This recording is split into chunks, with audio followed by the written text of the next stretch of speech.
to you live from the plane of Northern Boards. This is the Boardcast. Oh, wow. That's the new level of intro now. That's the new best intro we've had so far. Yeah. So we've had, Thank of the you. limited guests, we've had intro. We had the current reigning champion, which is Greg, our last episode. Did a great job. But you have podcast experience. Yeah, I suppose I do. And I mean, I'm also like, hi, I'm Matt, by the way. My name's Matt Forrester. We'll start that off. Intro right in. Welcome, Matt. Welcome. I've also got a, I'm heavy into magic lore, and I'm technically classically trained when it comes to like theater stuff.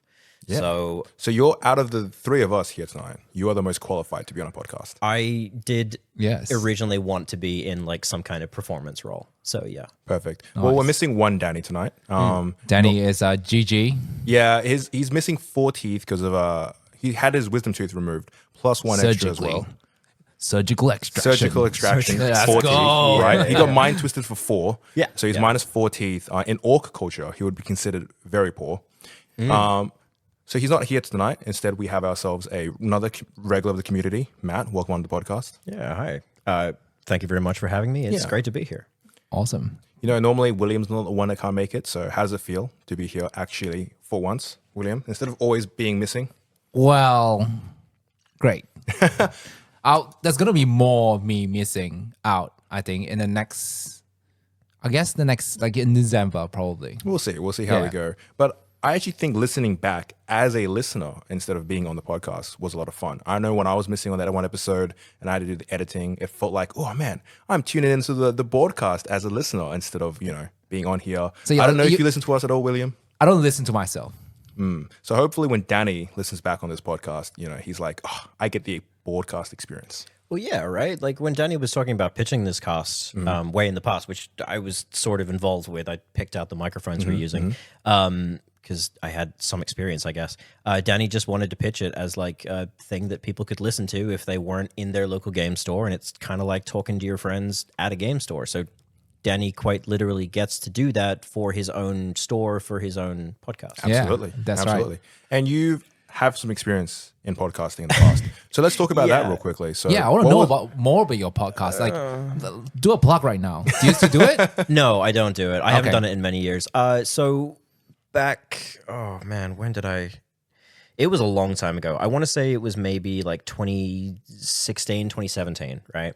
A couple of friends and I started our own podcast, and we called it Squirecast.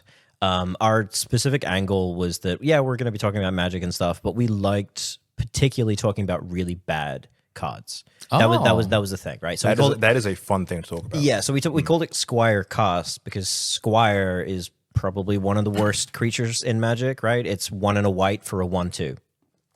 That's it. Sick. Just a generic creature. It's like a vanilla then. But it's in like the lore, knights and squires are cool. it's just a crap. Okay. Vanilla, right? Fair. Like to the point there was a secret lair, right, where they released like a bunch of historically bad cards or like meme cards. There was like Mudhole, Stormcrow, Tybalt the Fiend-Blooded. Squire. Whoa. Squire was one of them. Stormcrow, honorable shout out. Best Yes. creature in Magic. That's the joke, Caveat. right? Yeah, that's the joke. I mean, Stormcrow is a squire that flies. Correct. So we called it Squirecast. We used to have a segment where we would hit a weird card of the week, right? We would probably hit randomize on, at the time it was Gatherer, couple times until we hit something that felt like it had enough meat to talk about, and then talk about it in a place where it's like, okay, can we find a use for this card? Or like, is there an interesting thing about the artist or about the design process for this card or something, right? Are there weird edge case scenarios rules-wise, that kind of stuff? We did it for about a year, which is pretty good as far as podcasts go, really, right? Like they say that most podcasts drop off within about 6 months because that's when it starts to become work. I think we're going to hit about the 6-month mark soon as well, right? Yeah, and I can see you guys trucking through, right? Like, because you're taking it seriously. When it's just like people sitting in front of a microphone, you have fun for a while, and then you start to edit it, and then you start to get into scheduling things, and then you're like, oh, this is work now. So we did it for about a year, and then because we were hosted on a website, mtgcast.com. I don't even know if that's still a thing. Oh, okay. We can find out. Yeah, we can dig up some Wait, sort. hold on. Let me do the Jamie thing. So it was dedicatedly for Magic style. It was a dedicated like group of podcasters that did Magic podcasting. And it was headlined by Monday Night Magic. Unfortunately, it's gone. Yeah, something tells me. So you mentioned, I think it was 2013, you said? Okay, so 2016. 2016, 2017. So we're was approaching probably- 10 years ago. So we're talking, Almost. internet that has shifted over now. Yeah, it has. And I mean, like, it had been running for long before that. I want to say MTG Cast was running, like, late 90s. Oh, nice. Like, as in, like, as a place Dawn where... of the internet. But, like, way before podcasts, Is it like everybody right? submit their own cast? Is that... Yeah, so that's the thing. I mean, like I'm talking about, it was running before podcasts, Yeah. right? It was just like a place where people could talk about stuff. And then by the time the internet got to a point where you could share media and do that kind of thing, it was pretty much that. Like, Right. you shared your podcasts. No one's getting paid. It was all like for the love of the craft. And I ended up making good friends with a guy nicknamed Chewy, who was the host at the time of one of the hosts of Monday Night Magic and the host of the Monopool, which is a Magic podcast that is still running. They have been running since, I'm going to get this wrong, but I want to say 2009. That's long. Would you say they're one of the more predominant Magic podcasts? They are the single most prolific Magic podcast, bar none. Gotcha. And then right underneath them, it's the Boardcast. Yeah. Oh, yeah. Absolutely. yeah. 100%. And I would highly recommend checking them out, right? Because they're a bunch of guys. They're probably creeping up towards late 40s, early 50s now, that have just been doing it because it was their way to keep in touch with each other and talk about Magic. Oh, nice. Oh, that's awesome. They are not in like a same place? Like I'm pretty sure most of them live in different states in the American. I think that's now. the key of a good podcast is to go on it with the passion to just have conversations to hang out, right? Because I think when me, William, and Danny went in, we just like to have a conversation with each other. And the feedback we get from a lot of listeners is they just like to riff off the banter and the dynamic we have. Oh, yeah. And then whatever the podcast itself is secondary to just us having fun. And we are very fortunate that we have a platform that we can have guests on like yourself. And we have interesting conversations and things changing. That means that we have conversations that are topical as well. Yeah, and so that was the thing, right? It was I used to listen to podcasts like that at the time, took inspiration from it, and was like, I should do this. Awesome. And I did it with a couple of friends, and then one of those friends went into med school, which means no, he's not on the podcast anymore. Proper He full-time, straight up honest can't studying. do it. Yeah. And then like the whole thing sort of fell apart from there. Gotcha. Exactly at the point where we had on our second, maybe third guest from another podcast from America, which meant that we had to like record a podcast at a time that was convenient to Americans. That sucked. But it was fun. And we had on, I can't remember her name now, because I straight up don't remember her dead name or her name that she has transitioned to. Which is rough of me, but they were like, hey, we like you. We would like you to be involved in our podcasting website. That also doesn't exist anymore. And then I think maybe the next episode, it was like, yeah, no, sorry, Squirecast is done, guys. We're just gonna Podcasting stuff is rough. Are you like interested to bring it back, or is this like game over for you? Like, I'm not gonna do this ever again. I'd be super down to podcast, right? Like if you guys ever want to have me back, I'm here. Like 100%. So as a guest, you love it, but as like doing it on your own, you won't do it anymore. Is that correct? The reason I think we gave it up, right, was because it was 3 people and one motivating person, which was myself. Right, I did all the editing, I did all the scheduling, I did all the we came with prepared episodes, we came with prepared topics, all that kind of stuff ahead of time. And it was just 2 friends that like showed up and did it with me. I'm still friends with these guys, but it was rough. It was like taxing on our friendship. Right. The podcasting stuff is rough, right? Because most podcasts don't get past episode 10, and then the next milestone is like episode 50. Yeah. And when you're really able to push through those numbers is when like you start realizing, hey, this podcast can make it. And I started putting way too much effort into stuff that like didn't matter, right? I don't know how much you know about like file editing, but for every kind of audio file, but for most kind of files, you can edit the metadata. Yes, right? correct. Right. So like what computer that it's published from, it's going to list your name and that kind of stuff. It was a big thing at the time. I don't even know if it's a thing these days, but we used to have show notes, right? So everything that we would reference in a show, I would list them in the podcast description, right? And like a link to it or whatever. I did secret show notes as well for every episode hidden in the metadata. Why the fuck I did that, I have no idea, because literally no one knew it was there until I revealed it into like episode 75, right? Yeah. And I was like, hey, I've been hiding like, How many episodes you did? I'll have to look it up. It was- I'm gonna have to look it up, but we did a Well, this a metadata big used to number. matter because Yeah. the metadata would show up in, for example, when people would play things in their car. Right. That's where like the metadata in files where you get like this artist and from this publisher, etc. Right, I used to have right, something right. similar where when I was doing a lot of the editing for Northern Board's banners, I would put little Easter eggs in the banners, Yeah. just like little hidden memes in like real small, tiny places, and then no one ever noticed, so I just stopped doing it. Yeah, But if you yeah. go back far enough in Northern Board's lore, you will see little hidden Easter eggs. Next time we do like a contest. Yeah, if you find one, let me Win know. this box if you can find what's in that. If you want to fork up the Eternal Magic sponsored box, William. No. But in locally in our community, Matt, Yeah. like you're quite active in all the Magic events. You play Commander, you play 7 Point Highlander, and the drafts as well. Yeah. Locally as well, you're kind of referred to as like the lore guy. Magic guru. Yeah, you're like like nice. oftentimes would be like, "Hey, Matt, Yeah. explain this rule to me." I always Or- depend on Matt on stories. Like if everything that I see online is like TLDR. Too long Yeah. didn't read. I was like, Matt. Because I Matt. like my Magic lore, but admittedly, it's very surface level. I have certain characters I like, which I'll dive in. But in the grand scheme of things, I'm still kind of a baby. And then Matt, you still follow the story to this day, Yeah. and you've been Yeah, I around do. for a while. So Yeah. where did you Whoa, start? whoa. Been a while for a while. Whoa, what does that mean? Yeah, but just because you've been around since Macadian Masks, whoa, whoa. I'm William. an elder millennial. Thank you Yeah. very much. Exactly. Macadian Mass.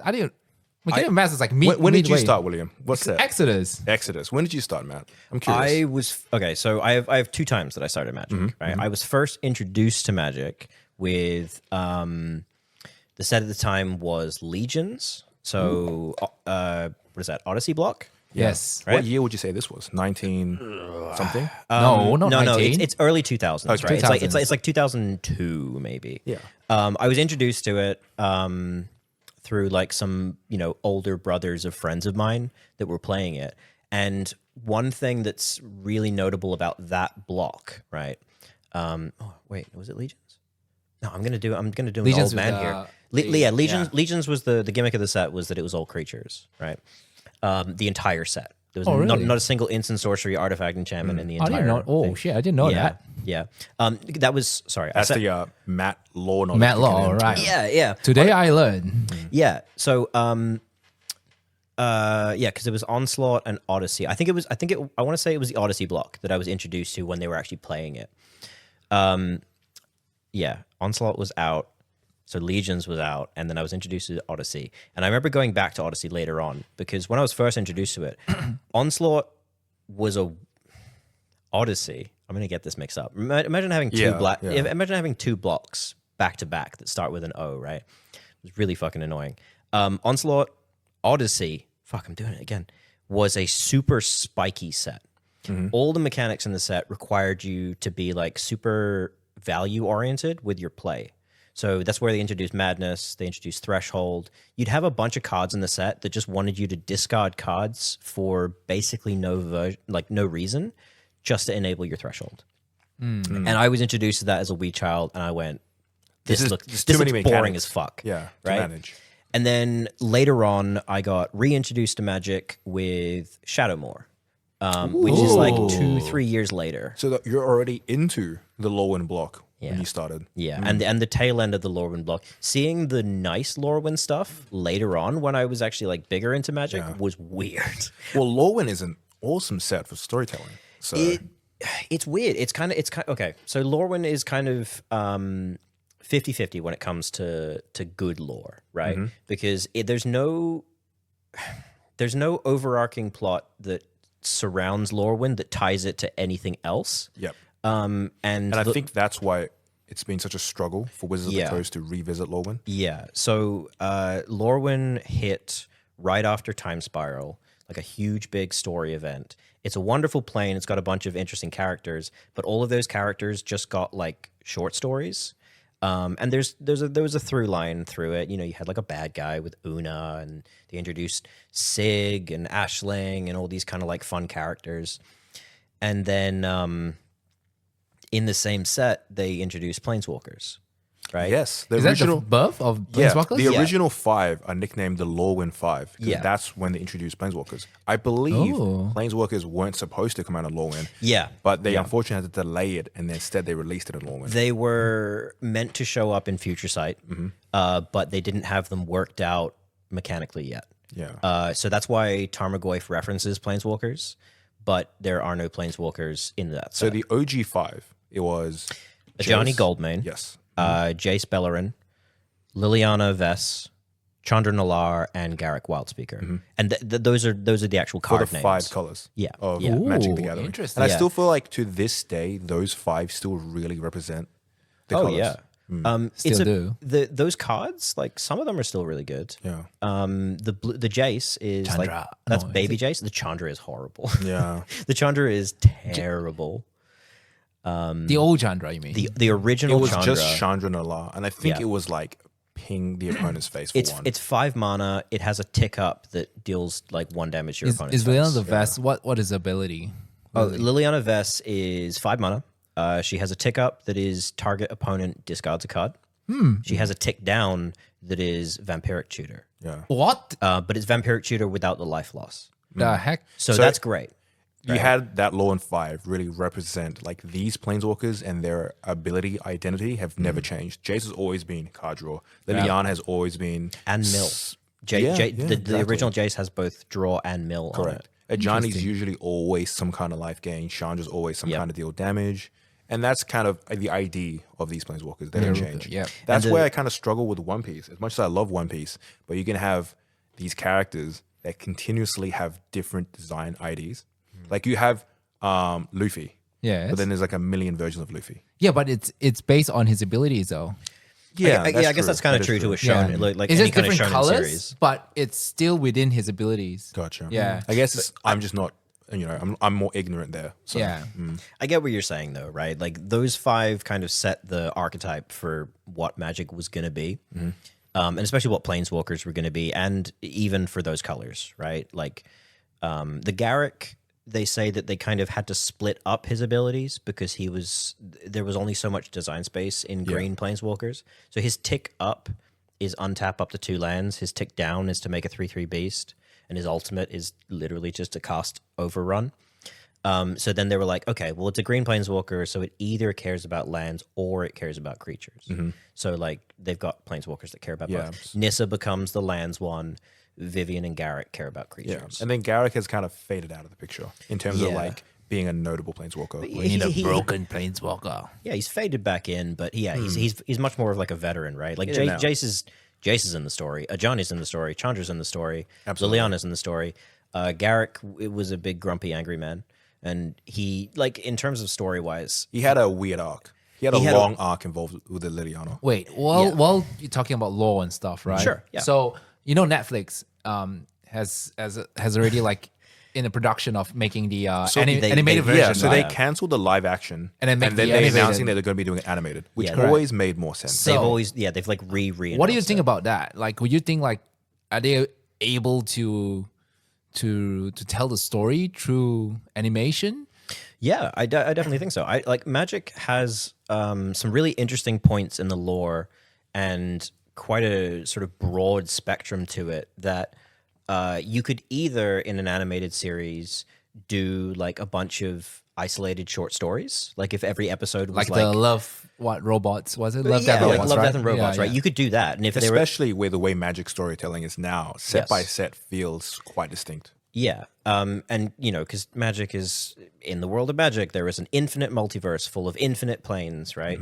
And there's a bunch of different time periods in Magic. So you could either do like a long consecutive story, you could do like a Arcane kind of like series, or you could do like an anthology kind of thing where it's just like, here's a bunch of like snapshots of the multiverse and tell different stories, different characters, that kind Okay. of stuff.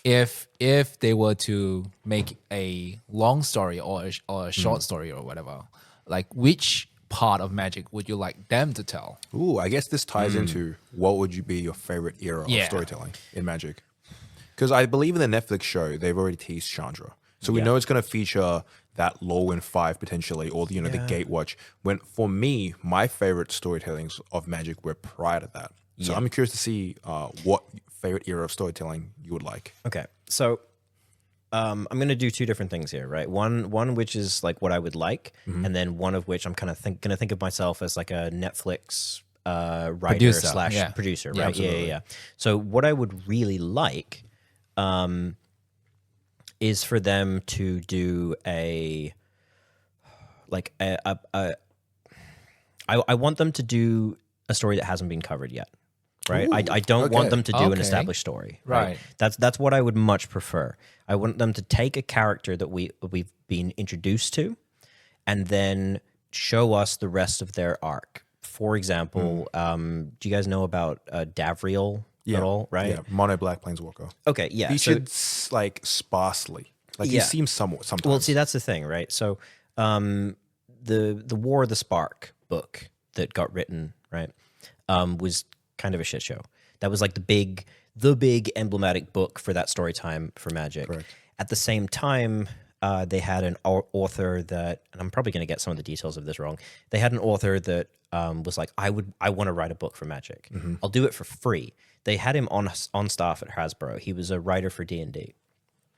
Cannot remember the name for his life of me. I'm terrible at remembering names. When it comes to real people, We'll dig it up. Lore, 100%. Real people can't do it. Yeah.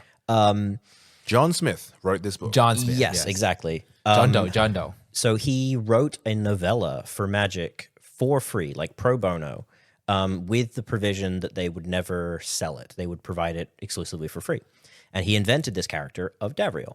He wrote like a small novella about him. He's just like a random planeswalker who's really fun, really charming, has a unique set of abilities. They're going to set it on Innistrad. And then he kind of introduced this like new element of lore, which is that each plane has a world soul that you could hypothetically talk to, right?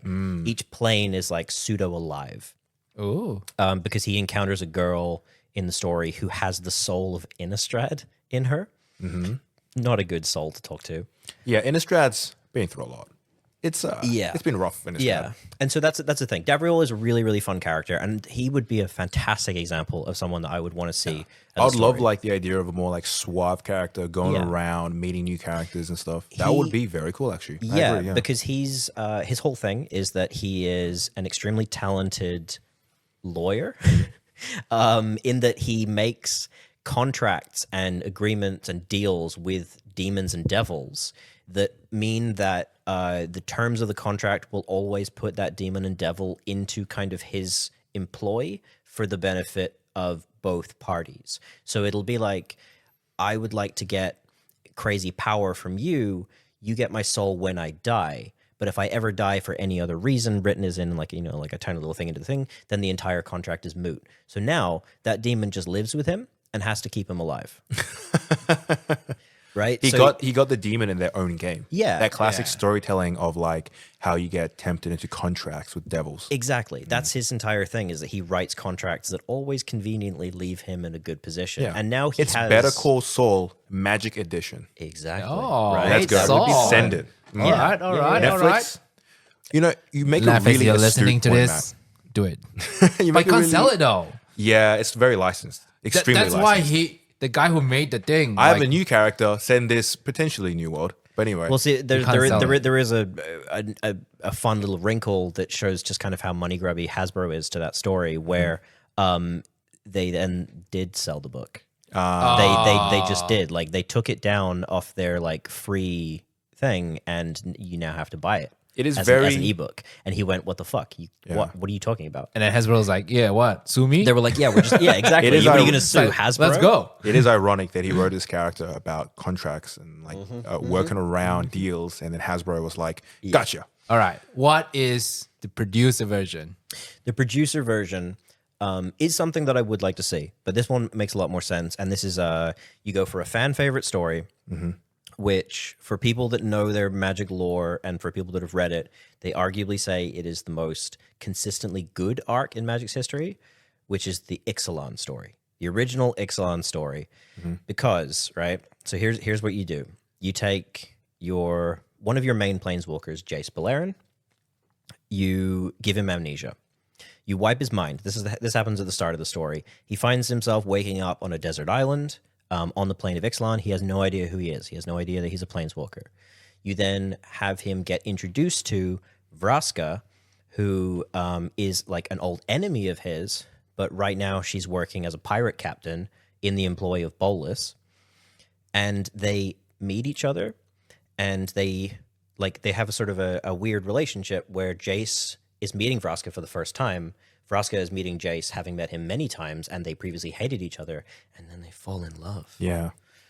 That Ixalan story was like very tonally different from a lot of other stories, but it had a really unique setting, and it felt fresh, but with a lot of still familiar faces, especially that like Gatewatch, right? Yeah. The iconic characters still sticking around in this new setting. Right. And so as a story to introduce someone to Magic, you take an established character that people will recognize, Jace. You give him amnesia, so he needs to get introduced to the rules of the world, right? You then, over the course of the adventure, have it be a love story. And you also get to introduce Huatli, Angrath. You get to introduce like the general things of Ixalan. So you've got like merfolk, you've got vampires, you've got dinosaurs. And then you kind of get to weave in like elements of the bigger story, like Nicol Bolas. There's a thing that is kind of strange to Ixalan in that story where planeswalkers can't planeswalk, because there's a relic called the Immortal Sun that if you land yourself on Ixalan, it wouldn't let you leave. Ooh. So you have a planeswalker story where everyone is plane bound. Yeah. Right. It humanizes these planeswalkers that are it's such like powerful you can't like characters. what's it You called? can't just leave. Yeah. You can't like leave the You can't story. Doctor Strange leave. Yeah. Yeah, exactly. Right. So Because the whole planeswalkers leaving planes has always been kind of a story MacGuffin as well. Yeah. Where it's the writers keep having to be like, you have to either give them a emotional reason or a mechanical reason why they can't leave. Yeah. Right. So did they leave? Like, the story gets resolved eventually. Yeah, yeah. That's for you to find out, William. And Tune into Netflix's animated show. Exactly. no, I'll just ask Mr. Matt. Right. And so, like, imagine a show that came out on Netflix that even if you weren't introduced to Magic as a whole, it's got merfolk, it's got vampires, it's a pirate story, it's a love story, it's got shooting spells, and it's got like magic and stuff as well. And then it's got some fun characters like Angrath, who shows up, who is one of my favorite small characters in Magic. He is an angry Minotaur dad. His whole thing is that he's super pissed off that he can't leave Ixalan because he just wants to get back to his family. So he was planeswalking around the multiverse, got stuck on Ixalan, and is now just living as like a dread pirate king. Yeah. Who can If you're stuck when stuck in pirate land, what are you gonna do? Not be a pirate? And he's the only Minotaur on the entire plane. And whenever he sees dinosaurs, he thinks they're dragons, and everyone's like, "What the fuck are you talking about?" Yeah. And he has like chains that he whips around and he sets them on fire. Angrath's fucking awesome, and he's like a super wholesome character that is pissed off all the time. Interesting. Yeah. You mentioned a good point earlier where I think we've had similar things where I've talked about like the Weatherlight Saga was my favorite era of storytelling Magic. A lot of really cool pre-Planeswalker lore in there and the birth of lore with Urza and Mishra. But now I realized it would be really cool if they touched upon like before we had the Gatewatch, we had Sorin, Nahiri, and Ugin as like these old planeswalkers that are immortal, kind of watching over the multiverse and doing their own thing. And Magic has never really touched upon their adventures way back. And I think it'd be really cool to see like a younger, more brash Sorin who's like this vampire lord. And then we have Nahiri and Ugin all kind of doing their thing around the multiverse. It's tricky to do that era of Magic. I would love to see that Because they are also...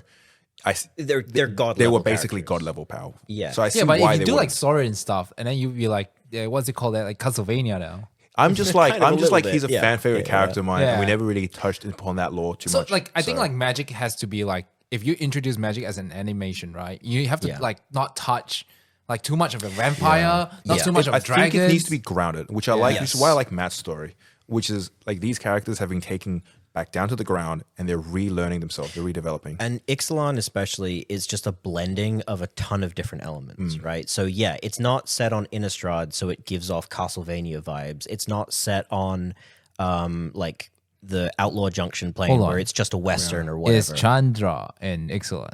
Chandra's not in Ixalan. So that can't But be. that's the thing, right? Is that Chandra is probably just a placeholder image. It Maybe. could be I anything. think Chandra's one of the most like visually iconic characters in Magic. Like maybe people, even when people don't play Magic, they might recognize Chandra as from Magic. Yeah, because she was on the cover of like multiple core sets. Like she is a cool steampunk girl with fire hair. Yeah. Like you put that on a wall scroll or on a poster or whatever, and it's going to make sense in basically any game store in the world. Who knows? They won't make like the origin story of Chandra. Well, that's the thing. We have that. Yeah. Kaladesh. So like I would love to see. Is it Kaladesh? Well, Kaladesh is like a story that's important to her, but there was a set called Magic Origins, which was literally about the origin story of the 5 main planeswalkers in that set. That's interesting. Yeah. So we got to see Baby Chandra, Baby Jace, And then Jaya comes in. Baby Gideon. Yeah, Jaya comes into Chandra's story. And Baby Nissa as well. Maybe. I think it's like Arcane, right? It's like the story like about an origin. Jinx. Yeah. So it's just like Chandra's origin story, and then Jaya comes in and stuff. The yeah. Ixalan would transition well if they wanted to keep developing that story, because you have the greater potential story of the Immortal Sun is such an important part of that Nicobola storyline, and how it transitions into that. In 2020, we had a set called War of the Spark, which was the Avenger Endgame equivalent of Magic storytelling. We had all the big characters featured, all the big enemies kind of versing the big baddie, which is the equivalent to Thanos, which was Nicobolas. Yeah, pretty much. And that's why if I'm looking at it from like a producer standpoint, I say you do the Ixalan story, because even as a self-contained story, it gets in the masses, right? You're going to get a bunch of people on Twitter that are thirsting after the Jason Vraska relationship, or X now, I guess, whatever. You're going to have a bunch of people that are just like, this funny Minotaur guy is great. It's got dinosaurs in it. It's got vampires. It's got merfolk. It has a giant Sphinx guy at the end that gets mind wiped and told that he forgot how to breathe. Right. In the past on the podcast, I think we've mentioned that ever since after War of the Spark, we've kind of tuned out of the storytelling. Yeah. But you're still actually keeping up with Magic lore. Yeah. So I'm curious, how do you find the current storyline? Where do you think it's going towards? Because they're struggling with like a continuous line like they did previously. It's tricky. Magic is very clearly building towards something, but they're drip feeding it through stories that are mostly self-contained. So the main Magic push at the moment stems from Thunder Junction. That's where it basically starts, right? I guess we want to quickly mention prior to this, it did lead into Phyrexians being the big baddie. Correct? Yeah, exactly. Right. But I felt like the Phyrexian arc didn't have the gravitas as we had with the Nicobolas arc. Yeah. We had that whole the aftermath, right? What's it called? Yeah, There's exactly. March of the Machine, and then March of the Machine. They built everything up into the Phyrexian with LH Norm being the huge big baddie, but most people I talked to just kind of weren't super scared or impressed by it. They were cool sets. They were weird story-wise, because you had a set called Aftermath that barely had any actual aftermath for the universe. Some of the stories that they've made since then have delved into like the trauma and the whatever. But that big story arc kind of fell flat. They were great sets. Yeah. They were very, very fun sets and made for some fantastic stories. But the current story arc basically starts with Outlaws of Thunder Junction. But it's weird because I wouldn't even recommend starting with Thunder Junction if you wanted to get into the story, because it's not going to make fucking any sense. Cowboys. Yeah, right. But would you say each self-contained story then is interesting enough if you want to dive in? Because just say just Outlaws of Thunder Junction, or just Kamigawa Neon Dynasty, were they interesting enough? For example, it's okay. So those are there's the thing in Magic.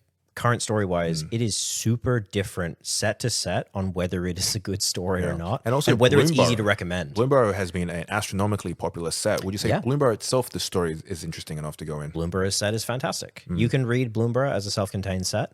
But Bloomburrow does what also Duskmourn did, which is the like plot threads of whatever they're trying to develop just kind of get dropped in there. They feel a bit out of place, and they're just kind of in there, right? Wait, I think I should ask this question, right? Sure. So we'll play Magic for so many years. Like, what's the end goal in the Magic storyline? I don't think there is one. Okay, so they're just walking around, just exploring universe, like planes. Sorry, pretty much, yeah. Okay. They're gonna keep exploring universes until they run out of distinct new ideas, and then they just keep revisiting the good ones. So for me, it's pretty much like for One Piece, right? So the storyline for One Piece is the pirates are to look for the One Piece. Yeah. So that's the goal. Yes. All right. So you gotta find that bathing suit. So you gotta like that the journey and everything. So that's the story and blah blah blah. You see different characters throughout the story. You can and things. see the light at the end of the tunnel. Yeah. You know what the finale At least will the look end like. game, whether they see the One Piece or not is a different story. But I just want to know, like, what is Magic the Gathering? Like, Well, what is the Magic end doesn't game? necessarily have a finale. Magic is Yeah. more like a Marvel style universe where Yeah. there's always new things that appear and new storylines and threads. Correct. So pretty much right now is the Planeswalker is just planeswalking time to time, and that's why we get different sets. Is that Well, correct? it's more like Well, there are like like world to world. yeah, at the Yeah, moment yeah. there is, right? Yeah, yeah, Because yeah. previously there would be like main antagonists, like the big enemies, like the Phyrexians or Nicobolas, that drive the story towards certain planes. Yes, and that could be tiring, right? Like there was definitely the time where the Eldrazi were the big bad guy, and it was really exciting for one or two sets, and then the third set came out, and then the fourth set came out, and then you were just like, I don't want to see Eldrazi anymore. I just don't. So what is like the purpose of planeswalking then?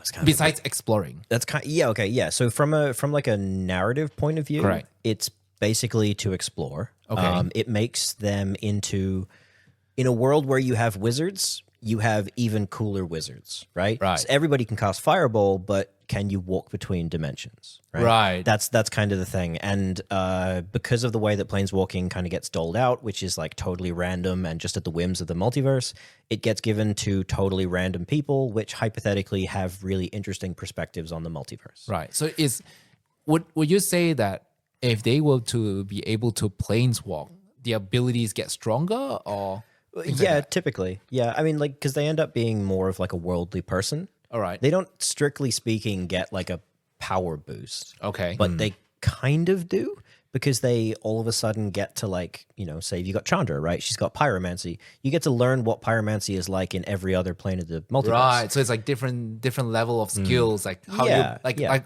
it's like Avatar, right? Like water bending. Like he's just going to the Yeah, each person represents like a level of like magic they Yeah, cast. yeah. I'm thinking kind of more in terms of like, say, Dragon Ball Z, right? Where Goku is pretty strong, but the more times you introduce him to like bigger concepts, right? You introduce the Saiyans, you introduce like Frieza, you Right. introduce like Beerus later on. He gets his potential for power gets bigger and bigger and bigger. Right. Okay. Understood. At least I it's like- know yeah. that's like something to look forward for these planeswalkers instead of just like going to another dimension and like cause havoc and So it's funny you mentioned Lowen as a big introduction to yourself. Well, I think we had, I don't know how legitimate this is, but we had a leak a while back where it was the roadmap for 2025. Oh yeah, no, that's the return to That is Lorwyn. 100% official? Do you reckon? That has been confirmed. Yeah, Cool. yeah, So yeah. we are finally, after many years, and like my own request as well, I've been like, please, I want to go back and see Lorwyn again. Yeah. We are getting Lorwyn as a new revisit set. we're getting a Ponder on standard.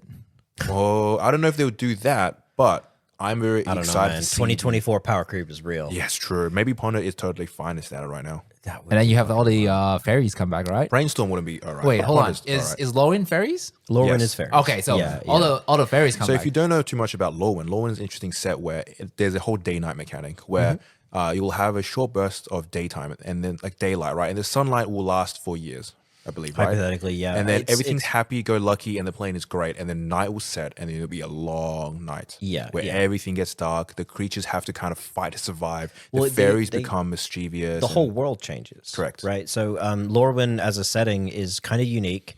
I guess it's not as unique now with Bloomborough, but there are no humans on the world. It's just all fantasy races, goblins and elves and merfolk and things like that. And yeah, everybody has different personalities dramatically from day to night. They literally become like mirror versions of themselves. oh, You'll interesting. see these characters because when Lorwyn was introduced, it was a block set. So you had the beginning of Lorwyn where it was daytime, and it was a typical high fantasy style set that goes very dark very quickly. You have these fan favorite characters show up now as Yeah. almost evil characters. Yeah, you have a character like Sig, who in the main set is a happy merfolk that will guide you through the rivers and is just happy and friendly, who then in Shadowmoor becomes like a cutthroat who will steal your money and is constantly like searching the rivers for people to steal from. And there's goblins which will stab you in the night. Yeah, or yeah, Right. yeah. And like you have weird things where like even the bad guys become good guys, right? Like you flip morality. Right. So you have the elves are probably the most easy to consider as bad guys in regular Lorwyn because they're beauty racists. Their whole thing Classic elves, and this is is why I don't like elves. their whole thing is that if you are even like slightly not perfect, you get racially prejudiced against. So Right. just like modern day Instagram.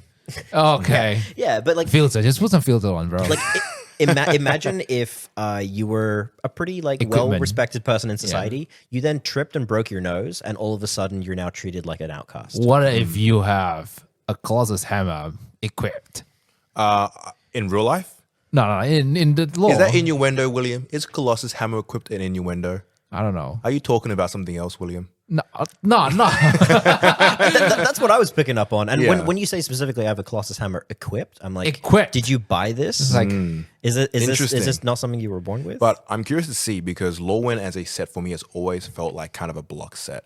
I Yeah. wonder if 2025 comes around and they do a block set with daytime, nighttime again. So yeah, that's the bit Nah, where I don't- Do you that's think? the, And do you Wait. think that's the Magic? bit where I get to disappoint you. By the way, Right. before you get on to your next Gotcha. bit, at the end of the Lorwyn story, last time we were there, the day and the night parts of Lorwyn got merged. Oh, that's right. Lorwyn I and forgot about that. Shadowmoor no longer exist. Yeah. They are now Loremore or Shadowwind. Sick. what was the third set in the Lauren set? That's the thing. There was 4 sets. Yeah, in the it was a Lorwyn 4-part block. So yeah, so they wanted to try a different thing. This is back when they did blocks, and then they Silly. even within blocks, yeah, it's fucking weird, right? Because blocks used to be first and then 2 little sets. Correct. Right? You have like 1 big set, 2 little sets. Lauren was big set, little set, big set, little set. Right. What was this? The third set? So it was Lorwyn, Morningtide, Oh, Morningtide. Shadowmoor, Eventide. Oh. So you basically got 1 set that cared about creature types, and then a small set that like changed that, and then 1 big set that was like a dark reflection that cared about colors, and then a small set that supported the color thing. Right. That'll be interesting. Yeah. If you've ever, and I don't know why you would have, but if you've ever drafted Shadowmoor Eventide, it's a weird fucking time because there's so much hybrid cost in I the would set. love to go back and try drafting it, but obviously you can't really grab boxes like You that anymore. can You can. yeah. You'll be rich. Well, You're I'll gonna have be to rich, require do a it. bit of cash flow, Mr. William. You want Yeah. Eternal Magic sponsor a Lorwyn draft? No. Lorwyn is a fun set to draft. Shadowmoor not so much. Well, you can just draft the Return to the Lauren set. Well, yeah. Yeah, exactly. Yeah. That's why I'm so thematically interested. It's gonna be a Let's master go set back too. and see how we go. Because it's going to be an auxiliary set. Because it's not going to be like in any I set. thought it was supposed to be a standard legal set. It looks Is like it it standard looks like legal? it's going to be Yeah. standard legal. 'Cause Return? It's not Like Lorwyn Return? remastered. Like Return to Ravinka, right? Is it a standard set? That wasn't. That- That, was a that- guess set. Okay, well, so there's 2 things there. Return to Ravnica was a set, and Ravnica Remastered was also a set. So Return to no, Ravnica. wait, hold on, wait. What was Yeah. the set we had? The Ravnica Dominaria Remastered, right? Yes, and then Ravnica Remastered. Oh, and yeah, Time yeah, Spiral yeah, yeah, Remastered. yeah, yeah. So if we had Lorwyn Remastered, that's a secondary set. Okay, understood. They are flashback sets designed not to be part of the standard cycle. Okay, Yeah, hold on. they're like Do we mess ups. have any return sets so far? We do. One that I'm very interested in. Yeah, for sure. 2025, we're starting off with Innistrad Remastered. Which is actually That our was that's an auxiliary set, then. This is going to be an auxiliary set. Yeah, correct. Yeah. Okay. So yeah, we also return to planes all the time. If we ever do return to say Innistrad, for example, in the story, that'll be the 4th time that we've been Yeah. on Innistrad. Wait, hold on. Let We've me been there a ask. few times now. Can Planeswalker choose where to go? Yeah. Yeah. Okay, okay. Typically. Okay. There's exceptions to that. The first time you ever planeswalk, you have no control over it, and if you're the Wanderer, you have no control over it. Although now you do because she lost. She's a character which keeps traveling through planes without control. Yeah, her gimmick was that she had to concentrate to stay on a plane, and if she didn't, she zipped all over the place. It was the opposite. Yeah. But we mentioned blocks in a second ago. So do you think Magic should revisit the idea of blocks? Even if it's 2 parts or 3 Yeah, parts? I would love to see the return of 2-part blocks. Because we had Kanzatakio. Yeah. And that was a 2-part block, right? That was a no, three, that was a a 3-part 3-part block. block. You are correct. And that was a weird one. The thing is, like every block What had was its the own last gimmick. 2-part block? Wait, That hold on. wasn't March in the Machines because that doesn't really count. The issue with blocks, right, is someone doesn't like the first block. Yes. You lose Yeah. customers for 3 blocks straight. Exactly, correct. exactly. Yeah. Which is why I think a 2-block could work. Like technically speaking, we did kind of have a block in a way, where we had like the Phyrexia All Will Be One and March of the Machines. Yeah. Correct. They're interconnected, but they're not a block. The same is also true of Innistrad Midnight Hunt and Innistrad Crimson Vow. Yeah, that's they were right. kind of a block. That is the closest thing we have now, right? Because they're Yeah. stylistically attached while not necessarily being part of a block. Yeah, and I think that's probably the best way to do it these days. You can do 2 sets back to back that are in the same place, and also this is worth mentioning as well because the roadmap for 2025 has a 3-set story, 3-set story, maybe a 4-set story that is an overarching story across 3 blocks that are in different places. So it's What are they? I believe the one that starts it off is nicknamed Death Race. Yeah, that one is going to be wild. Oh, it's gonna be my favorite Yeah, set. it's just Yeah. code name Death Race, but we don't know the official name. name. It's Fast and Furious, bro. It's going to be It's gonna be like family. You're going to have a Fast and Furious. If you have 3 or more cars of the same type, you get family buff.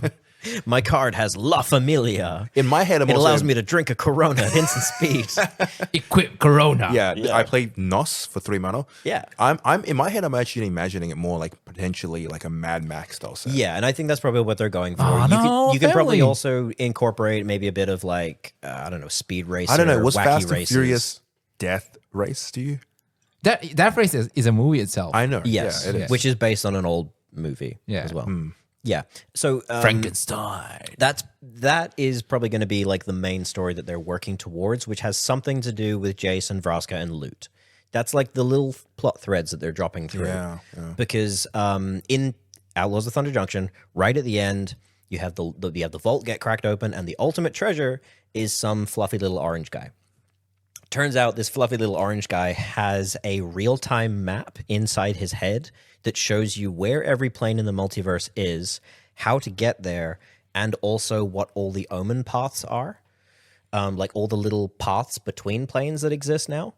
So hypothetically, if you gained control of him, you could have sort of like a map of the So multiverse. he's the GPS. Yeah. Was there? Did they explain why he was like that?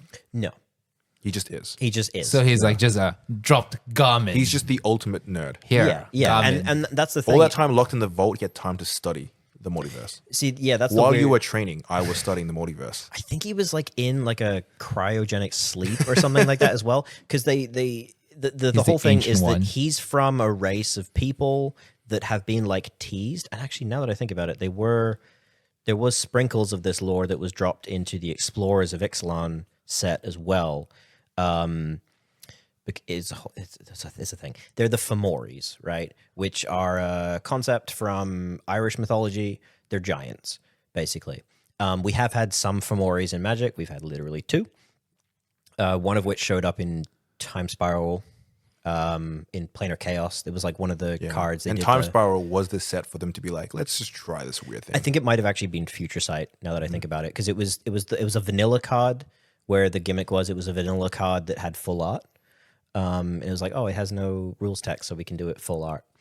And then there was Ruhan of the Fomori, which was just a random card in a commander set, right? and a Fomori Vault. Yeah. So It's a card in what's it called? Thunder Junction, I think. There's a vault. Yeah. Yes. Fomori yes. Vault, So yeah. that's the thing is that the vault was full of Fomori artifacts. I see. And loot I is remember like the card because it's worth something. Yeah, there you go. Yeah. And like it had a bunch of like evocative imagery of those like they're like kind of like ram-headed giant people. Loot is presumably one of those. He doesn't look like them, but I think he is. It's just one of those strands they're laying out to Yeah. foundation. the Right, whole right, future right. storytelling. And Interesting. Jason Vraska, having now like survived the Phyrexian War and they've been through like a shit ton of trauma together and they're in love, they adopt him as their child. And they're now Gain power. well, they're not. Well, he's controlling that thing, right? Yeah. Then he gained the power of GPS. Yeah. Yes. Exactly. With our powers combined, we are Yeah. a car. Keep Liliana's hand away from him.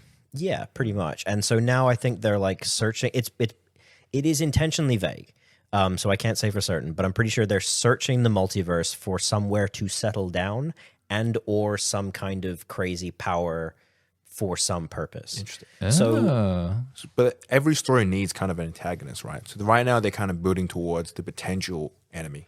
whatever it Yeah, is. which is probably the Fomori Empire, because there was like sort of dropped information in, like I said, Explorers of Ixalan that was Interesting, like some interesting. remnant of an ancient conflict with like spaceships and shit Okay. that had Fomori. You know, they were like some kind of multiversal power, Yeah. like an entire army that could invade planes. You were saying there's a tree set thing, right? So it's like the death race thing, the Well, that race was- thing. Pretty sure Yeah, pretty sure the death race is the one that's going to Okay. start off. So This what big is the thing, second yeah. one? Well, I'll have to look it up. I can't think of it off the top There's a of my head. couple other significant ones, like we're returning back to the plane that Strixhaven was on, because Strixhaven Yes. wasn't actually the plane. Strixhaven Arcavios. was Arcavios is the plane. Strixhaven is the name of the school, like it's the Hogwarts equivalent. Okay. Yeah. So we're returning to that plane, and that plane's also quite interesting because it's a plane that's completely juiced up on mana. Right? Kind of, yeah. It's like, and see, this is the thing, right? This conversation right here is kind of why I love Magic lore, because you touch on tiny little aspects of it, and all of a sudden, it's 3 hours later, and you've delved into like 75 different other topics. yeah.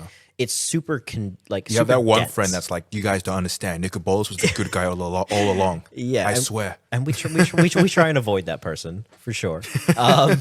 But yeah, it's that's kind of why it's hard to recommend getting into Magic's story a lot of the time, is because so many stories these days pull elements from stories and characters and developments that happened like 10 sets ago.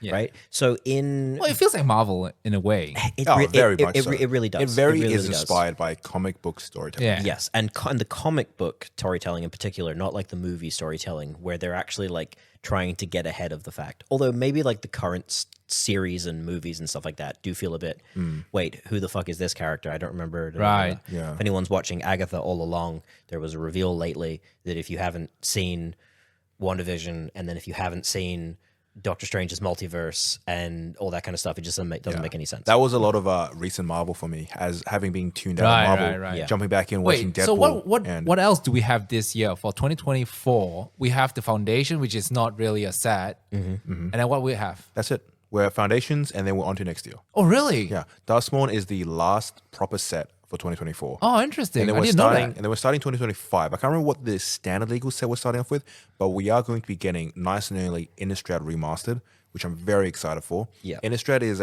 quite a significant plane for a lot of the Magic storytelling. Has a lot of fan favorite characters, and also what I'm excited for is to draft it, because Innistrad is often referred to as like in its own set, an amazing set to draft. A lot of iconic like modern powerhouses came from that set. Innistrad as a self-contained draft format, and the block to a certain extent I guess as we should well quickly talk was about- one of my favorite draft formats. We of should all time. quickly talk about like Innistrad thematically is It's gothic horror. exactly right, Yeah. and it has. I'll let you kind of take center stage about describing Innistrad as well. Yeah, of course. So Yeah, I mean, like I was really getting into playing Magic just after Innistrad had released, right? I got in with Lorwyn and I kind of played it on and off as just like a game that I played. But when Innistrad and then Return to Ravnica hit what a back to great back, set to jump in, Ryan. incredible sets, right?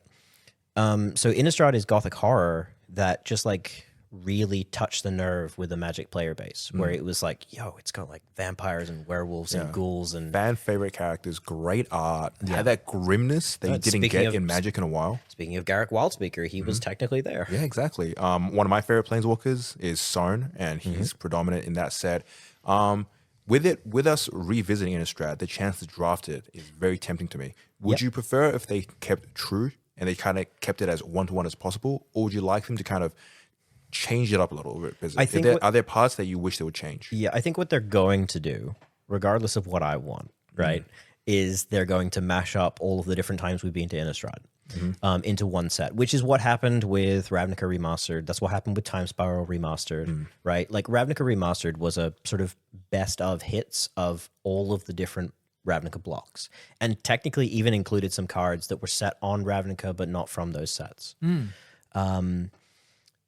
But characters, I think, more specifically. So yeah, Innistrad is probably what we're going to be doing, which is a lot of sets to pull from, because you've got Innistrad, you've got Dark Ascension, you've got Avacyn Returns, you've then got Shadows over Innistrad, you've got Eldritch Moon, you've then got Midnight so Hunt. many sets We've in been to and Innistrad. Crimson Vow. Innistrad being a fan favorite set means that we've been to it a lot of times. We've already been back there twice. And the weird thing is, when you mash it all up, is that whilst there are like tonal Wait, consistencies, who's that stupid commander vampire again? What's his name? Edgar Markov. Yeah, that guy. He's the Edgar Markov is- grandpappy of all vampires. in the yeah, industry. yeah, it quite literally. Well, the if it's gonna bring back grandfather that of, set, Sauron. then sorry. Well, like, they might. Well, like I said, we're not quite sure what it might do. We're definitely expecting iconic reprints. what if Edgar Markov is gonna be released on a precon? Well, I don't know if they'll do that again. It would have to be a new Edgar Markov, because And OG they do- Edgar Markov is amazingly And strong. notably, and this happens a lot with Magic, you get kind of bogged down in the glut of it. There was a new Edgar Markov that came out in Crimson Vow. Yep. Right? Like Oh, yeah, it is. we've already done that. The Groom. Yeah, but the thing is, you wanted to reprint, right? The card. Yeah, I'm They would- they expecting would probably iconic reprint it. reprints like But Delver of Evans is Secrets. it's a little bit OP, right? That's why you just put it Hard in to say. collector boosters. Yeah. Or secret layer. Well, this set is definitely, when we do revisit sets, it's not for like necessarily balancing. It's for people that want to reprint cards, get their hands on it, and also Yeah, try out a yeah. draft. I'm gonna check what's coming out in 2025. Yeah, I am actually curious Yeah. as well. Pull up the list, Jamie. Yeah, pull up the list. What? I'm not Jamie. Well, right now you have the list, so you go ahead, Jamie. Hold on. So while William's doing that, I will say, if you ever get the chance to, and it is pretty much impossible considering the prices of the boxes, original Innistrad is the draft format to do. And that's right? what I really and wanted you pay, to do, but they couldn't, right? They can't Yeah, they can't just reprint the entire set because that would defeat the purpose of, I guess. Yeah. And I guess it is more exciting to be like, Well- oh, we're going to revisit it and we're going to mash up all the different other ones. All right. And specifically, just before you do that, if you're ever going to draft Innistrad, I recommend doing 3 packs of Innistrad, not 2 packs of Innistrad and 1 pack of Dark Ascension, which is sort of what the block draft was. Avacyn Restored was meant to be its own thing. You drafted 3 packs of Avacyn. Because Dark Ascension, whilst it's a cool set, it just dilutes the goodness of Innistrad. Done deals. Yeah. Innistrad itself was good enough. It was very, very good. Perfect. All right. Unless your opponent had a turn 2 where I don't know why they call it like that. So like say January is Innistrad Remastered, right? And then they will have like code names: Tennis, Ultimate, Final Fantasy, Volleyball, Wrestling, and Yachting. So Yeah. but so- they have a roadmap which Yeah. because they were developing Correct. code names. Yeah. So Innistrad Remastered, January 2025. Tennis is Death Race set. Oh, so nice and early we're getting Death Race. So Q1 2025, Q1, and Ultimate Tarkir set. Q2. Yes, it's a return to Tarkir. yeah, talk about banger year. We're also Yeah. getting not only a return to Innistrad, not only are we returning to Lorwyn, we're also getting return to Tarkia, another set that I love. Yeah, and I want to touch on that in a second. But what's the rest of the All roadmap? right, so we're going next one, going Universe Beyond Final Fantasy. Yep. All right, and then we got Volleyball Space Team set. Yes. So Interesting, that's meant to be like the next part of the Death Race thing. So then we went going to Wrestling, which is the Lawin set. Yep. And then going back again to Universes Beyond, Marvel. That's going to be Yeah. giant. Like next year having Final Fantasy and Marvel squeezed in the same year is going to be huge. Be like, bro. And I believe they're planned to be full sets. Yeah. I think the Final Fantasy one is just going to be like a maybe Commander decks, whatever. They haven't announced it exactly. It's yeah. I have a feeling the Marvel one they're going to be making it an actual set. The Marvel one wait. definitely has to be its own one. Just to update you a little bit. So multiplanar race. So again, that one's called multiplanar race. That one. Return to Tokyo, Space Opera, which is a space. Return to Lawin, Final Fantasy, Marvel, and Return to Arcavios. that one is Arcavius. Strixhaven. That's the So it's Strixhaven one. Q1 2026. Okay. Yeah. So we're gonna have to wait until 2026 to go back to Strixhaven. But wow, that's so fine. the plan is far out. Yeah. I mean Magic is You producing definitely stuff have way to ahead of time. You do have to plan out at least. I would say minimum 2 to 3 years. Yeah. Because of the art. Number one. Oh yeah. Yeah, and then the mechanics. You've got the art, you've got the design, you've got the Yeah. marketing, you've got the production. so you need to like probably now you're doing 2027. I don't envy the job of people that have to develop sets because making mechanics and art and everything has to be such a gigantic. and effort. they've I just want to know who on earth made Nadu. The guy. I think they've come out and said that Nardu was oopsie daisy and went through playtesting and it was definitely a mistake. yeah, it I think they happens. did. I would say Nadu was correct, but they forgot to put a decimal. Like Yeah, a full Nardu stop feels right like a there. skull clamp situation where the it original does. design was fine and they last minute changed it and they broke the Yeah, drive. they added, so like the historical example of Skullcamp is great, right? Like they were introducing equipment for the first time. It was in the first block they ever introduced equipment, and apparently it was +1/+1 in most of testing, and it was too good. So then they changed it to +1, -1 as like an 11th hour change, not even considering the fact that now turns it into like a sack outlet kind of. And all of a sudden made the card being too good in like limited to being a constructed all-star. Yeah, just amazing. Like probably top 5 equipments in Magic. And that was just like they just tweaked the dials wrong at the last minute and forgot to check. Oopsie daisied. Yeah, for sure. Next set, right? Yeah. You mentioned a bunch of like space themed sets, which is something that we haven't seen until very recently, and that was in an unset. So now they're more open to the idea of sci-fi feeling spacey sets.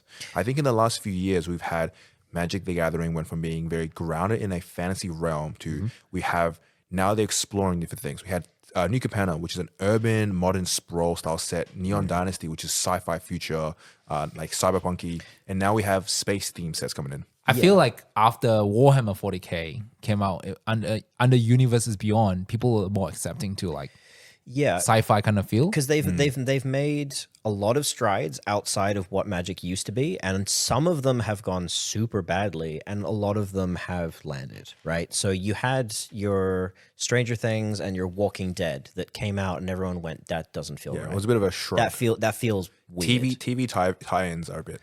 Yeah, and I mean the Walking Dead one was a bit more of a shrug, right? There was like a fan outcry, but then you have things like correct. That was one of the earliest times they did a Universe Beyond, and we weren't quite sure if we're going to get reprints of the cards. Exactly, there was a lot of unknowns about it. Then you have things like Fallout and Doctor Who that feel like they feel Magic adjacent, right? You're like, when you play with the cards, you're like, okay, this works. I like this. Warhammer was also a great example of that. And then you have sets like Outlaws of Thunder Junction, where people have like pseudo guns. Yeah. They don't technically have guns. They have like magical because you can't hand feature cannons. guns in Magic the Gathering, otherwise you kind of escape that PG rating in a lot of countries. I think What's a Warhammer though? I don't think it's a rating thing. Warhammer, they didn't feature. They can't depict realistic looking firearms. Warhammer has a lot of like cartoony looking weapons or energy weapons that don't quite look like firearms. But the guy has a stone bolter. Yeah, it's different. I don't think it's a ratings thing. I think it's just like purely like a flavor tonal thing. Gotcha. Because Magic has included guns in the past. I mean, if you look at the white aligned faction in Portal Second Age, they have muskets. Oh yeah, you're right. Yeah. Back when he did like more real world featured sets, that's that Loremaster Matt coming in. Yeah. So I think Universe Beyond Final Fantasy is going to be an interesting one. Once again, tonally, we'll see how that lands. I want to see like Limit Break. But Universe Beyond Omni Marvel Slash. is going to be very tonally different. We're going to see how that lands as well. Iron Man. But I know a lot of people are very excited for that because Marvel is a giant franchise. Marvel is one of those sets that I feel like is just going to land super easily, because how many times have you ever seen like a custom card online for a Marvel character and you're like, yeah, that makes sense. Always comic book characters, right? Yeah, exactly. There are so many cards that you can easily translate to Magic, right? Like, you can Wizards of the Coast, give me my secret lair Batman, please. Yeah. I'll buy it. I thought please. they did like someone did like a custom Batman, right? Yeah, Doesn't people count. are doing custom Batmans throughout the years, right? I've always liked the idea of doing custom cards for that kind of stuff, and now they're probably going to do what most people consider like a mainline version. Well, the controversy was we had some of the Marvel cards leak. So originally, I believe, I could be wrong, so don't quote me on this. We had some pictures leak of some promos that they were giving out for New York Comic Con. Yes. New York Comic Con hasn't started yet, and then someone got their hands on the cards and posted them online. So we got a flavor idea of what some of the cards from Marvel are going to feel like. Yeah, and they match almost exactly like what I would think. We were like, hey, Tony Stark, right? Iron Man. He's red, blue, and does artifact things. Makes sense. Yep. Done deals. So Yeah, you've got Captain America. He's red, blue, white, and he throws a shield. he is the colors of America. Yeah, yeah. Chill. You've got like Vibranium. Yeah, you've got a Wolverine that's red, green, and he's hard to kill. Indestructible. Regenerate, I believe. Yeah, I think he's got regenerate. Yeah. I would love to see like a Wolverine that has persist, and then at the beginning of your upkeep, he removes a -1/-1 counter from him. You know what I mean? So That'd it's be like cool, yeah. you have to kill him like Yeah. multiple times. You got to really stick it Interesting. down. See, that's the thing, right? It's like it's super easy to look at the concepts of Marvel and just like design a card around them. You know? Magic already has the building About blocks Hulk. for you to build almost anything, and that's why the custom Magic fandom is so large. Yeah, and You take an idea. It'll be crazy though for Marvel. I believe like the amount of cards or amount of like sets coming out for Marvel. I feel like with the Marvel set, especially for designers, it probably all writes itself. You take Pretty much, iconic yeah. characters, legendary creatures. Yeah. You take iconic moments, boom, cards, sagas, infinite sorceries, yada, yada, yada. You approach the brand, you approach Marvel, and you're like, what characters can we touch? They give you a list, and then you go, cool, design a card for each one of these. Let's trim it down to a number that makes sense for the set, and then let's put in a bunch of like evocative things for limited play. And also like with this Universes Beyond, Magic has been giving it modern legal, I think. Most of it. Yes, every Universe Beyond card gets shipped straight into Modern the legal, Eternal formats, yeah. right? Eternal formats, yeah. Yeah, The Lord of but the Rings one was modern legal. Yeah, correct. I think Assassin's Creed as well. Assassin's Creed as Well, well. is it standard legal or modern legal? Just for modern Assassin? legal. Okay. Yeah. I don't know why that one was. That one was a weird choice for modern. Because you can play Basim now. Like a lot of people play Basim in modern. Yeah. I think the Secret Lair ones, you're allowed in modern. No. No? No, I'm pretty sure it's just Lord of the Rings and Assassin's Creed have been modern legal. Gotcha. The rest have been Oh, no, because Commander Assassin's products. Creed was kind of a actual booster box product Yes. set. The ones that are available in Yeah. boosters. But the Commander deck only ones are like you can only play in, say, Legacy. Yeah. Like your Legacy, your Vintage, your Highlander, your Commander, your whatever. Yeah. Tarkia is going to be an awesome set to revisit as well. Thematically, Tarkia is a set that you have these dragons ruling over kind of like a more feudal fantasy style setting with like clans and then dragons. And they had a great idea of everything being 3-color themed. Yeah. So 2025 is going to be really interesting for the lore people like myself. Yep. Because Lorwyn and Tarkir both have something inherently interesting and wrong with them when it comes to the way that Wizards treated their lore originally. So Lorwyn, super interesting. At the end of the Lorwyn block, the entire mechanics of the plane get changed and turned into something else. Tarkir, super interesting first set. You then go back in the past in the second set, and in the third set, it fundamentally changes the architecture and the things of the plane. And most people that liked Tarkir liked Khans of Tarkir and not dragons. Especially me.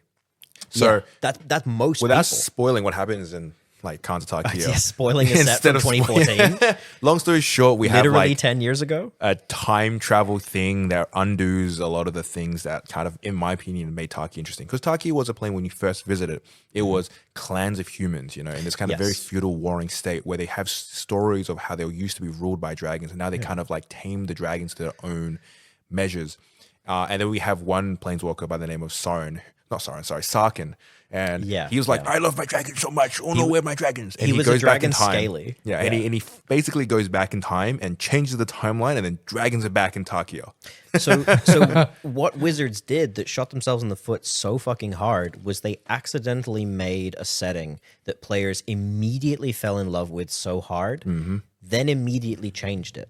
Yeah. And people went, oh, well, that's not as I wonder interesting. if in Wizard of the Coast mind they were like, but guys, I thought you guys liked dragons. We gave dragons to you guys. If they had Look. introduced us to Dragons of Tarkir, we would have loved it. If the fact that they introduced us to Khans of Tarkir and then turned it into Dragons of Tarkir made us hate it, or largely be ambivalent towards it. The Tarkir block had an interesting thing where each of these clans had such strong lore and IDs that people really related to, especially when you played with these colors. So much so that the 3-color combinations that we have in Magic, half of them are named after the clans of Tarkir. Right. So, for example, Abzan, right? White, green, black is named after the Abzan clan. Yeah, because up until the printing of Khans of Tarkir, we had names for those, but they weren't canonized. Really, we technically had stuff from Invasion block, like Seta and Anna and things that nobody used, right? But then people would call white, black, green. They'd call it junk, right? And then we got actual names for them, and that was what was really interesting about the set was that it was another 3-color block that wasn't Alara, and then they changed it into a dragon set that cares about 2-color pairs. And not as interesting. Yeah, not as interesting, right?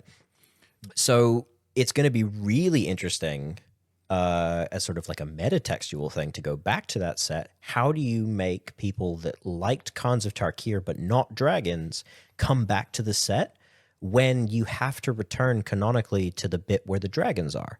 Are they going to rewrite history? Yeah. Or did the clans I rebel don't mind again? more dragons for my dragon deck. Yeah, that's the thing. We're definitely going to get more dragons. It's hard to separate Tarkir from dragons. That's impossible. And as well as like we're talking about the naming schemes for color combinations, if you've ever been on like EDH Rec, or if any ever wondered why we have nicknames for these color combinations, they all have origins. The two color pairings all based on the guilds of Ravnica, because iconically that set was all about two colors. The three color sets are either based off Tarkia as well as Alara. Alara, correct? Yeah. So Jund isn't named after a clan. Jund is named after in Alara. It was like it's named after one of the shards of Alara. Correct. in Yeah. Shards of I Alara. see. Yeah. And then things get trickier because we don't really have good names for like the 4-color combinations. Yeah, the 4-color ones. If you're a really old Magic player, you might refer to them by their Nephilim colors, where you're like, you're like, that's Witchmore. Yes. Yeah, right. Like, but nobody really uses those in any kind of like conceivably useful thing. So I guess from my experience, mostly I've heard them referred to as, I'm playing not red. Yeah. Or in the format that we play a lot of, I'm playing Omnath. Yeah, exactly. Like, that's about the only one that has like a significant real name power, to it, right? yeah. If you're playing red, green, white, blue, you're playing Omnath. And when you get that second land trigger off Omnath, you add Omnath mana to your mana pool. And then right? immediately the 7-point player knows and nods his head and knows what's going on. Yep. So we talk about Takia, which was, I feel like, a strong point of like modern, like standard power level, right? We had Takia was super strong for standard. Yep.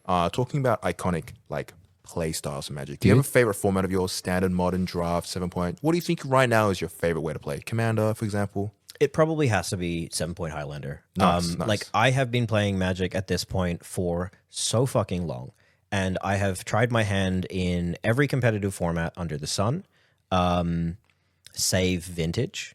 I've done Legacy, I've done Modern, I've done Standard, I've done Pioneer, I think I tried my hand at was Extended a thing? Oh, Extended. I love it. Extended. Now that's for the OG listeners. Yeah, no, I don't. I think I showed up to an Extended event one time. I don't think I actually played. That was when I was a wee lad. But so for me these days, if I'm playing something where I want to have like casual fun, I play Commander. If I'm playing something where I really want to test those competitive muscles, it's Highlander, right? Like, I just have those two formats. Because Highlander kind of encapsulates everything that I want from a competitive format, where it just lets me play with all of my best cards. Absolutely. The format is super wide and open, but it's also really high power level, and it super rewards good play. Like, Modern used to be that for a while, and then the power level of Modern shot up. Modern feels like right now it has very strong, clear, like you have these lines of plays. Yeah. Because of the 4-of style design and the way things are going now. Yeah, and it's always Especially something that's gonna be Legacy as inherent well to- is a little bit like that. Because I feel like I've dabbled in a lot of formats, but ultimately I've also settled on 7-point Highlander as my favorite format, right? Yeah. You've mentioned it. It has that full creative aspect of you can touch upon and play anything you want in Magic. So you're not limited. You get to play with powerful cards, and you still have that creative element of trying out things, and it's singleton as well. So you do have to, it rewards good deck building and good playing. Absolutely. You can't And just rely on certain things to happen. It has that the point aspect of it has that just extra wrinkle of deck building discipline that you have to go through, that even if two people are playing the exact same archetype and largely the same 75 cards, they might disagree on what their points are. And then those points can make drastic differences for their deck, right? Or entire archetypes can kind of like either exist or not exist based on what points are available to them. A good example of this is, let's say you're playing Modern, right? And someone tells you, I'm playing Jund, right? Red, green, black. You immediately, that person knows exactly what type of deck you're playing. They might know your exact 60. Exact deck list. They're probably in your head. They already know. In 7-1 Highlander, if I told someone I'm playing Jund, it could mean I'm playing a lands-focused style deck. I could play a low-to-the-ground aggressive style deck. I could be playing mid-range. Correct. I could be playing like a Lurrus-style companion deck. Yep. Any number of combinations, because you're not really limited, and singleton and points kind of lend you towards deck building. Yeah, and there's going to be card overlap between those 100%, and there's going to be sort of strategy overlap, but the cards themselves, and this is something I see in Highlander all the time, sideboards are all over the place because there's so many things that you could sideboard against, and you've got the entirety of Magic available to you. So you're like, okay, well, I'm going to play like a Force of Vigor in my sideboard to stop, oppressive like artifact decks, but I only get to play one. I've now got 14 other slots that I need to keep track of. Yeah. So it just opens it up altogether. Yeah. So Jund available. Jund exists as like 8 or 9 different sub archetypes. And Jund is almost like a culture in Magic. Oh yeah, for sure. I hate John. William in our most recent Wednesday night really wanted to pair into me because he brought like a massive portion of his sideboard against Jund. Not massive, like just a couple of new cards. Oh yeah, Sure. Oh, yeah. How many cards would you sideboard? Maybe against one me? or two. No, I didn't sideboard. This is main board. Oh, interesting. Main? I play- Okay, well, yeah, he's mainboarding them, Yeah. right? So I'm that's just even more playing significant. Cards like I've changed my entire deck. Like I play Boris, right? And then I've changed like a lot of my cards to now because the initiative cards have been pointed so high now. This just becomes like, bro, I don't want to play initiative Yeah, anymore. yeah, So I'm changing it to like a red white deck. Gotcha. Just And we call that fast, Boros. just Red white is Boros. Yeah, just Yeah. Boros, pure Boros. If I hit initiative, it's a bonus. If I don't, too bad, right? Yeah. Right. I think a lot of people get into Commander and they really love Commander, not just from the playing side of things and that social aspect, but really that like you are at the creative heaven of you can build and brew and go You can nuts. do and whatever you can you have like. infinite conversations over like what I'm building and what I'm playing and how I want to build it. And 7-Point Highlight actually gives me a bit of that as well. Yeah. The fact that you can sit down at the table and you are constantly talking about what cards are cool, what cards could go in, and how I want to build for 7-Point really lends that idea. The amount of conversations I've had of when a set is getting previewed, and there's always like, is this Highlander viable? Is this Highlander Yes, viable? sir. Whereas for like Legacy and Modern, it becomes a lot more like emblematic, where you're just like, is this card good enough? Probably not. And then it just doesn't. It just doesn't factor does into it the reach discussion. a threshold of power level that is accepted? Then you cannot play it in Modern Legacy. Yeah. Well, on 7-Point, because it's singleton, it more like it goes into like, hey, is this in my strategy? Yeah, you can be like, hang on a minute. This has it's similar to a card that already exists, but they've tuned the dials in these different directions. Does this make it better or worse than the card that I'm playing, right? Like so for the idea of here's a creature that I have in play that I can sack to destroy an artifact or enchantment. Like you've got your Kasali Pride Mage, you've got your Haywire Might, you've got your Outland Liberator, and they all have their dials tuned slightly differently, right? You know, and they're in different colors and all this kind of stuff. And they're all viable. And they're all viable, but they all have their own specific niche, right? Correct.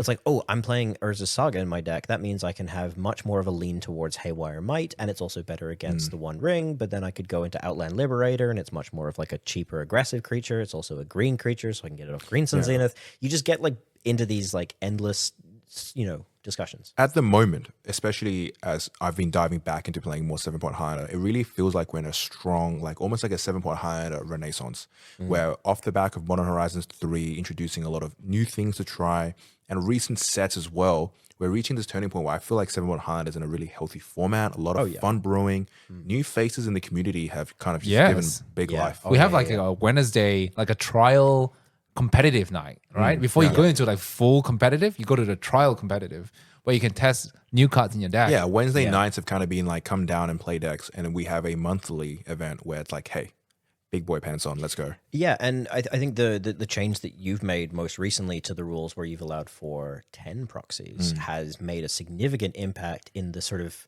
sellability of the format, where you can go up to someone and you're like, hey, this is what I play for Highlander. They're like, wow, that's really cool. I play Commander mostly, and that sounds like a fun thing to like build a deck that is specifically trying to kill people. What? I don't do that.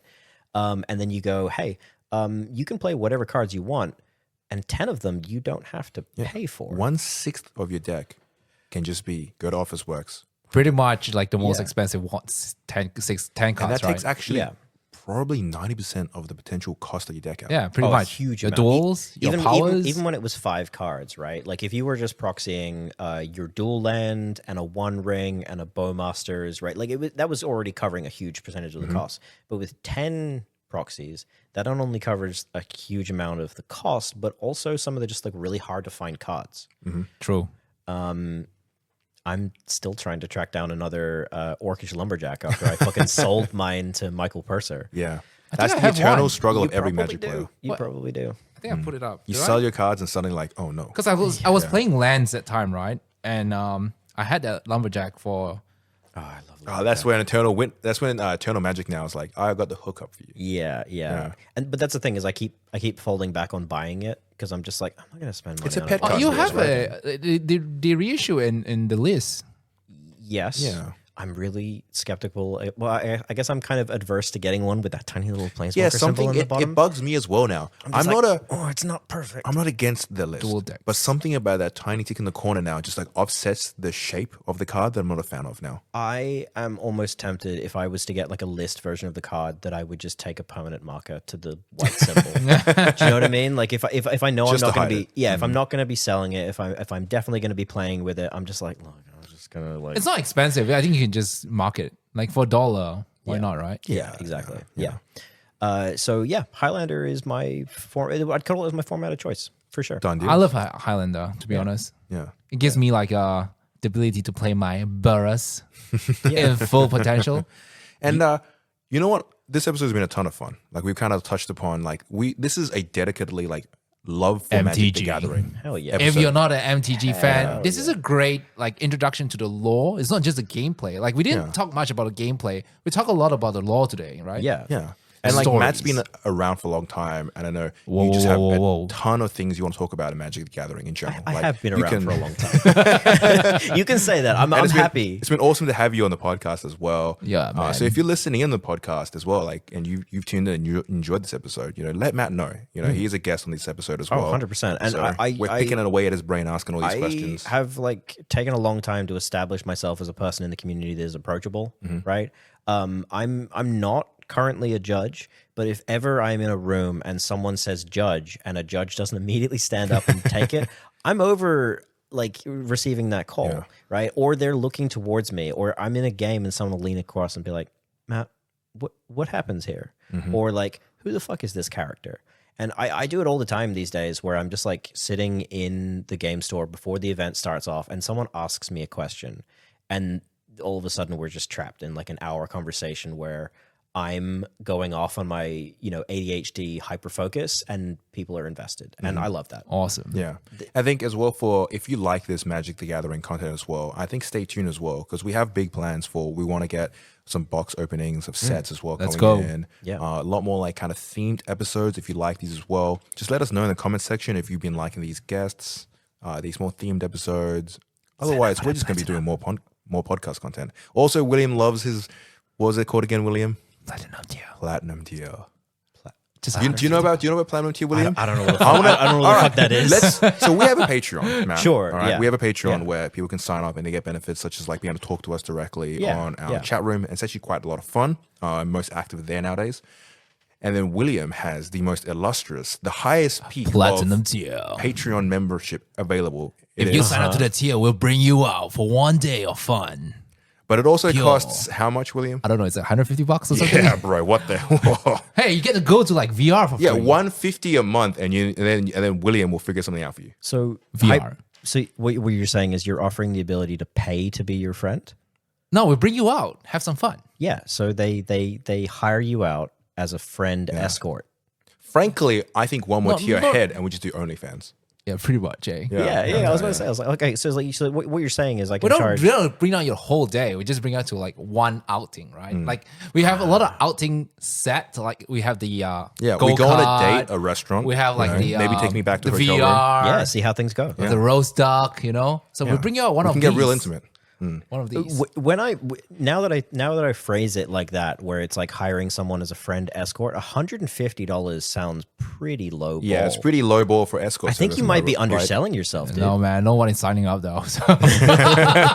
Maybe you're just not. Maybe you're just not marketing yourself. Yeah, we got got to to approach the angle different now. Oh my God. You got to be getting yourself in the back pages of some. Gotta search some big magazines. fit pics. Oh boy, we're missing Danny for one episode, and now we're talking about escort services. Matt Oh brings my it goodness. off the rails. Hell yeah! All right, thank you very All right. much, everyone, for Thank you listening so to much. this episode. Yeah, thank you very much. Thank you Have for a great having me. rest of Thank the you, day, Matt. everyone. Take care.